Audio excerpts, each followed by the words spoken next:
नमस्कार, मेरा नाम नितिन बालियान है और आप देखना शुरू कर चुके हैं द सुनामी।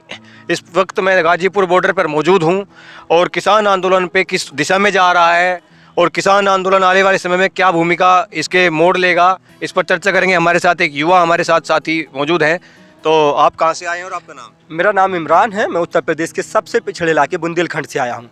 इमरान बुंदेलखंड से आए हैं। इमरान, आप अभी नौजवान हैं, युवा हैं, तो आप फिलहाल पढ़ाई कर रहे हैं या फिर क्या कर रहे हैं? बिल्कुल पढ़ाई कर रहा हूँ और पढ़ाई के साथ साथ लड़ाई कर रहा हूँ। कहा कि पढ़ो पढ़ाई पढ़ने को और पढ़ो समाज बदलने को। ये पढ़ाई के साथ साथ लड़ाई भी हो रही है किसान। मेरे ख्याल से आप जिस उम्र में नौजवान हो, आप पढ़ाई कर रहे हो, तो आपको फिलहाल किसी कॉलेज में, स्कूल में, लाइब्रेरी में या कोचिंग सेंटर में वहाँ पर होना चाहिए था। आप कहाँ पे किसानों के साथ लड़ाई कर? ये किसान देखिए, ये हमारे जो है बाप दादा हैं, हमारे बुजुर्ग हैं और इन्होंने हमें पढ़ा लिखा हल चलाकर रात दिन खेतों में जब हल चलाया है, जब हमें इस काबिल बनाया है कि हम जो है पढ़ लिख सकें और कलम पकड़ने लायक हमें बनाया है हल चलाकर। हल पर अगर आज मुसीबत आई है तो कलम का फर्ज है कि हल के लिए लड़ाई लड़े। तो हम अपने बड़े बुजुर्गों के साथ इस लड़ाई को लड़ रहे हैं। एक तरफ आप किसानों की लड़ाई लड़ रहे हैं, एक तरफ मेरे ख्याल से आपका स्कूल कॉलेज चल रहा होगा। आपको नहीं लगता कि आप अपना जीवन भी एक प्रकार से दांव पर लगा रहे हैं? ये लड़ाई तो लड़ती चली जाएगी, लंबी बढ़ेगी और आने वाले समय में हो सकता है किसानों की जीत हो जाए। ऐसे में अगर आपकी पढ़ाई का नुकसान होता है तो उसमें कौन जिम्मेदार होगा, आप स्वयं या फिर एक किसान आंदोलन या सरकार? बिल्कुल, इसमें सरकार जिम्मेदार होगी, पूरी तरह से सरकार जिम्मेदार होगी। और मैं पहले दिन से ही कह रहा हूँ, ये फसलों के साथ साथ नस्लों को बचाने की लड़ाई है। हमारे बाप दादा, हमारे बुजुर्ग हमारी ही तो लड़ाई लड़ रहे हैं। हम आज जो है, अगर हमें जिस तरह से बेरोजगारी लगातार चरम सीमा पर बढ़ रही है, लोगों को पढ़ लिख करके भी रोजगार नहीं मिल रहा है, सरकारें कोई वैकेंसी क्लियर नहीं कर रही हैं। मुझे अभी पता है कि मैं पढ़ लिख जाऊँगा, हो सकता है उसके बाद भी नौकरी ना मिले मुझे, क्योंकि सरकारी सेक्टर में नौकरियाँ हैं नहीं, प्राइवेट सेक्टर में नौकरियाँ छीनी जा रही हैं। तो अंत में मेरा काम यही होगा कि मेरे पास अगर खेती है तो मैं जाकर के खेती में काम कर सकता हूं। तो ये लड़ाई मेरी लड़ाई है, खुद की लड़ाई है। मेरे बाप दादा तो मतलब फसलों के साथ साथ नस्लों को बचाने की लड़ाई लड़ रहे हैं। तो ये लड़ाई मेरी है कहीं ना कहीं, और मैं अपनी इस लड़ाई में अपने बुजुर्गों के साथ हूं, अपने बाप दादाओं के साथ, अपने भाइयों के साथ हूं। इमरान, आप गाजीपुर बॉर्डर पर मौजूद हैं और गाजीपुर बॉर्डर पर हम भी लंबे समय से यहीं पर हैं, तो हम भी देख रहे हैं कि एमएसपी की लड़ाई लड़ी जा रही है। कह रहे हैं, किसान कह रहे हैं कि मंडियां खत्म होने वाली हैं। माननीय प्रधानमंत्री जी कहते हैं कि मंडी खत्म नहीं होंगी। तो ऐसे में आप क्या देखते हैं कि क्या वास्तव में किसानों का कहना है कि मंडियां खत्म होने वाली हैं? बिल्कुल, किसान जो कह रहे हैं ना, वो साफ तौर पर, क्योंकि कहते हैं ना, एक कहावत है कि दूध का जला मट्ठा फूंक फूंक कर पीता है।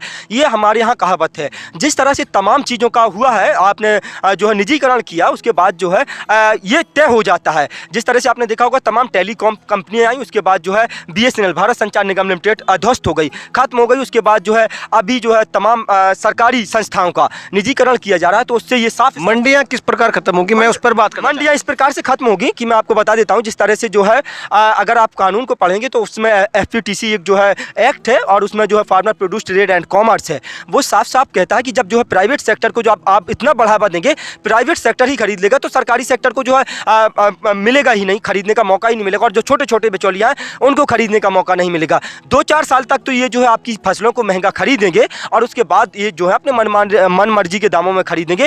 और जिस तरह से BSNL खत्म हो गया ना, किसी को नहीं पता था कि BSNL खत्म होगा, लेकिन जब जो है जियो आया, उसके बाद BSNL जो है खत्म हो गया। इसी तरह से जो प्राइवेट जो है मंडियां आएंगी, सरकारी मंडियां अपने आप समाप्त हो जाएंगी। धीरे धीरे देख लीजिएगा, आप लिख करके रख लीजिएगा। इमरान, आप गाजीपुर बॉर्डर पर मौजूद हैं और गाजीपुर बॉर्डर पर मेरे ख्याल से ज़्यादातर जो किसान हैं वो पश्चिमी उत्तर प्रदेश से ताल्लुक़ रखते हैं या उत्तर प्रदेश से ताल्लुक़ रखते हैं। हाँ। तो मेरा अगला सवाल ये आ जाता है कि आप मंडियों की बात कर रहे हैं, आप MSP की बात कर रहे हैं, लेकिन पश्चिमी उत्तर प्रदेश टोटल गन्ना बेल्ट है जिनका मंडियों से दूर दूर तक कोई रिश्ता नहीं है। तो क्या पश्चिमी उत्तर प्रदेश के किसान सिर्फ और सिर्फ हरियाणा, पंजाब या अन्य जहाँ पर तिलहन और दलहन की खेती होती है, जिस प्रकार गेहूँ और धान की खेती पंजाब और हरियाणा में होती है, वहाँ पर मंडियों में फसल जाती है, पश्चिम उत्तर प्रदेश में मंडियों का कोई दूर दूर से लेना देना नहीं है। तो पश्चिम उत्तर प्रदेश के किसान आखिर किस बात की लड़ाई लड़ रहे हैं? देखिए, पश्चिमी उत्तर प्रदेश के जो किसान हैं वो लगातार जो है पूरे देश की लड़ाई लड़ रहे हैं। पश्चिमी उत्तर प्रदेश की बात करें तो यहाँ पर अगर आप स्वार्थ के जरिए अगर आप आते हैं और जो है अपने स्वार्थ के लिए लड़ते हैं, तो सब कोई अपने स्वार्थ के लिए लड़ता है। लेकिन पश्चिमी उत्तर प्रदेश के अगर हम किसानों की बात करें तो वाकई वहाँ पर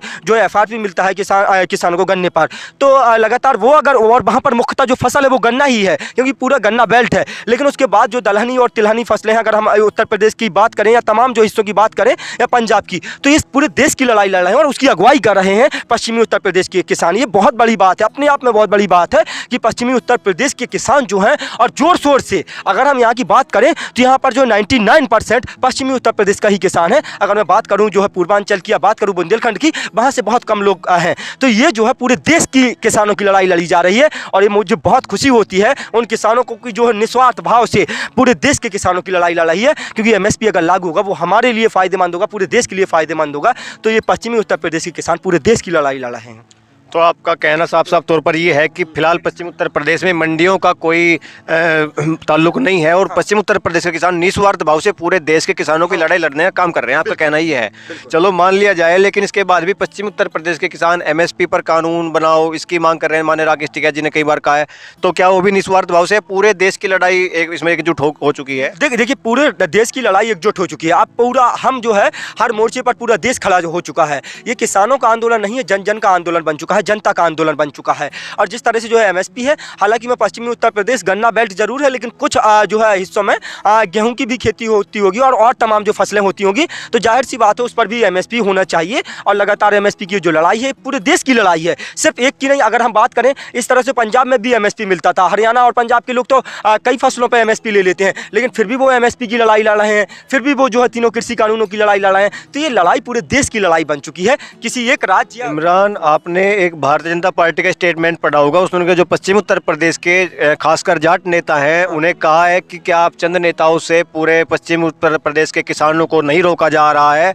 और फिलहाल भारतीय जनता पार्टी के लोगों ने कि जाटों के नेताओं के बीच में जाकर इन बिलों के बारे में बताना शुरू कर दिया है। तो क्या ये एक जाट या जाति विशेष का आंदोलन है या किसानों का आंदोलन है? भारतीय जनता पार्टी से किस ओर को ले जा रही है? क्या आप क्या कहना चाहेंगे? बिल्कुल, जिस तरह से भारतीय जनता पार्टी से डिवाइड एंड रूल की जो राजनीति है, सबसे पहले जो है ब्रिटिश हुकूमत जब करते थे तब वो करते थे। यही लोगों को जो बांट करके इन्हें पता है कि अगर बांट देंगे तो आंदोलन कमजोर पड़ जाएगा। आपने देखा होगा सबसे पहले जब ये आंदोलन की शुरुआत हुई तो हरियाणा और पंजाब यानी कि प्रांत की सीमाओं में बांटा गया, उसके बाद सिखों में बांटा गया। अब जो है इन्हें पता है कि जो है पश्चिमी उत्तर प्रदेश जो है जाट बाहुल इलाका है, पश्चिमी उत्तर प्रदेश जाट बाहुल इलाका है, और उनको जो है ये कहकर कि जाटों का आंदोलन है या किसी जो है जाति में बांट करके इस आंदोलन को जो है कमजोर करने की कोशिश की जा रही है। लेकिन ये जाटों का नहीं, ये सिखों का नहीं, ये हरियाणा पंजाब का नहीं, ये संपूर्ण देश की जनता का आंदोलन है, जन जन का आंदोलन है। ये भारत के संपूर्ण जो है 101 अरब 40 करोड़ जनता का आंदोलन है। ये किसी भी जाति धर्म मजहब का आंदोलन नहीं है। हमारी एक ही जाति है, वो है किसान। हमारा एक ही धर्म है, वो है हिंदुस्तानी भारतीय। मेरा अंतिम सवाल ये है कि पहले जब आंदोलन शुरू होता है उसके बाद सरकार किसानों को बुलाती है कि आओ वार्ता करते हैं, फिर संशोधन के दिए जाते हैं कि संशोधन कर लेते हैं, फिर कई दौर की वार्ता चलती है, लगभग 11-12 दौर की वार्ता हुई। लेकिन 26 जनवरी के बाद किसानों और सरकार के बीच कोई वार्ता नहीं हो पा रही है, लेकिन किसान अपनी जिद पर अड़े हैं, सरकार अपनी जिद पर अड़ी है। तो क्या लगता है कि पहले जब वार्ता हो रही थी किसानों में और देश की जनता में, देश के किसानों में जो अपने अपने खेतों पर हैं, उन्हें लगता था कि कहीं ना कहीं वार्ता होगी और आपस में बैठकर किसान और सरकार बात करेंगे और इसका कोई समाधान निकलेगा, लेकिन अब कोई वार्ता नहीं हो रही है। तो क्या लगता है कि किसान आंदोलन ये बिना दिशा के, बिना वार्ता के एक दिशाहीन रूप में जा रहा है, या फिर लगता है कि कोई हल निकलेगा? बिल्कुल हल निकलेगा। देखिए, अगर हम जो है चंद दिनों में जो है कमज़ोर पड़ जाएं या घबरा जाएं, वो कहा है कि मान लो तो हार है और ठान लो तो जीत है। ये किसान पहले दिन से ही जो है ठान करके आए थे कि हम जीत कर जो है वापस जाएंगे। अगर आप गाजीपुर बॉर्डर की बात करें या तमाम जो बॉर्डर हैं, टीकरी बॉर्डर, हर जगह किसानों की संख्या जो है लगातार बढ़ती जा रही है। किसानों का जो जोश है वो लगातार बढ़ता जा रहा है। तो कहीं भी आप नहीं देखेंगे कि किसानों के हौसले जो है वो कमज़ोर पड़े हैं। किसानों के हौसले लगातार बुलंद हैं और किसान जो है लगातार इस लड़ाई को लड़ रहे हैं। जिस तरह से अगर हम पहले की बात करें तो हाँ, पहले सरकार ने जो 11-12 दौर की वार्ता हुई, लेकिन जो है उसका नतीजा जो है निष्कर्ष कोई भी नहीं निकला और वो वार्ता जो है पूरी तरह से सार्थक साबित नहीं हुई। अब जो है 26 जनवरी के बाद जो है किसानों की और सरकार के बीच में वार्ता नहीं हुई है। पहले सरकार ये चाह रही थी कि किसानों को किसी भी तरह से मना कर, मनोबल मतलब चल रहा था, और मना करके उन्हें संशोधन की बात करेंगे और संशोधन से किसान मान जाएंगे। लेकिन जब 11 दौर की वार्ता हो गई और किसान संशोधन से बात नहीं बनी, तो अब सरकार जो है पूरी तरह से नज़रअंदाज कर रही है। सरकार को लग रहा है हम नज़रअंदाज करेंगे तो शायद ही किसान जो है अपना जो आंदोलन है उसको लेकर के वापस चले जाएंगे। लेकिन सरकार को इस पर ध्यान देना होगा। सरकार नज़रअंदाज करके इस आंदोलन से बच नहीं सकती है। अगर सरकार नज़रअंदाज करेगी तो जिस तरह से तमाम जगह जो है उनके जो अनुकूल है नतीजे नहीं आ रहे हैं। बंगाल में चुनाव प्रचार कर रहे हैं, यूपी में भी चुनाव प्रचार है, और मुझे लगता है कि यूपी में जो है ये चाहेंगे कि यूपी में नतीजे चीज़ें इनके अनुकूल आएँ तो ये बात भी करेंगे हमसे, हो सकता है। जी, आखिरी 30 सेकंड में हमारे चैनल के माध्यम से क्या संदेश आप सरकार को देना चाहते हैं? बिल्कुल, मैं सरकार को ये संदेश देना चाहता हूँ, 10 सुनामी के माध्यम से मैं सरकार को संदेश देना चाहता हूँ कि सरकार, आप जो है हमने आपको चुना है, आप हमारे प्रधानमंत्री हैं, आप किसी पार्टी विशेष के प्रधानमंत्री नहीं हैं, आप भारत की संपूर्ण जनता के प्रधानमंत्री हैं और आप हमारी बातों को सुनिए, हमारी समस्याओं को सुनिए। अगर हम किसान परेशान हैं तो आप हमारे प्रधानमंत्री हैं, आप इन तीनों कृषि कानूनों को जो है वापस लीजिए, MSP पर कानून बनाइए और आप जो है, आप हमारे प्रधानमंत्री, हम आपका सम्मान करते हैं, पूरी तरह से सम्मान करते हैं। और अब मैं अपनी बात को खत्म करना चाहूँगा। जय हिंद, जय भारत। तो दोस्तों, आप देख रहे थे गाजीपुर बॉर्डर पर एक छात्र को, एक नौजवान को, जो हजारों किलोमीटर की, सैकड़ों किलोमीटर की यात्रा करने के बाद किसानों के समर्थन में पहुंचा है, अपनी पढ़ाई को दांव पर लगाकर, अपनी नौकरी को दांव पर लगाकर, अपनी कैरियर को दांव पर लगाकर।